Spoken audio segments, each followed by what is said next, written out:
Kriminalisasi Anies Baswedan. Benarkah Presiden Jokowi memanfaatkan hukum untuk menjatuhkan lawan politiknya? Sebagai pendukung Anies, ini saatnya kita ungkap apa yang sebenarnya terjadi. Tonton sampai habis, karena ini menyangkut keadilan dan demokrasi kita. Halo Sobat Perubahan, kita tahu tuduhan Hasto Kristianto soal kriminalisasi Anies Baswedan melalui kasus Formula E ini bikin kita semua bertanya-tanya. Kalau benar ada kriminalisasi, ini adalah ancaman besar bagi demokrasi kita. Apakah ini bagian dari strategi politik atau ada kepentingan yang lebih besar di baliknya? Yuk, kita bahas. Sobat Perubahan, mari kita jujur.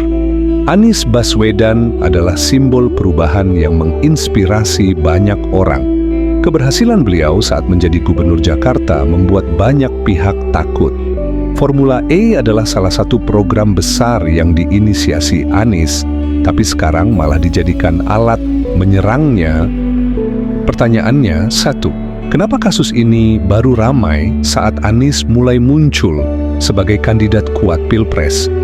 Dua, kenapa tokoh-tokoh lain yang terlibat dalam proyek besar tidak disorot?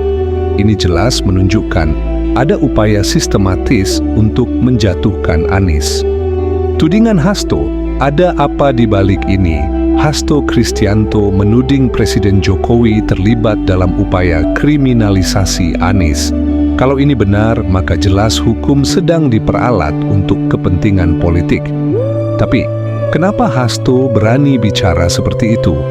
Bisa jadi ini adalah upaya mengalihkan perhatian. Bukannya membela demokrasi, Hasto justru memanfaatkan narasi ini untuk kepentingan politik partainya. Di sisi lain, kita melihat bagaimana Anies tetap tenang menghadapi berbagai tuduhan. Inilah pemimpin sejati yang tidak gentar melawan ketidakadilan.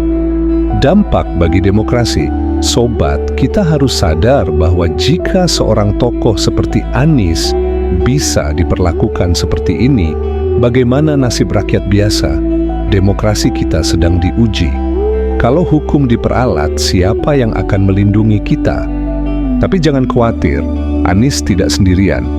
Kita semua, pendukung perubahan, akan terus mendukung beliau karena ini bukan hanya soal Anies.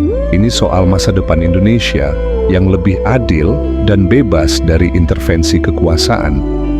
Sobat Perubahan, sekarang saatnya kita bersatu. Jangan biarkan narasi kriminalisasi ini mematahkan semangat kita. Mari terus suarakan dukungan kita untuk Anies dan perjuangan melawan ketidakadilan. Tinggalkan pendapatmu di kolom komentar, karena suara kita penting untuk perubahan.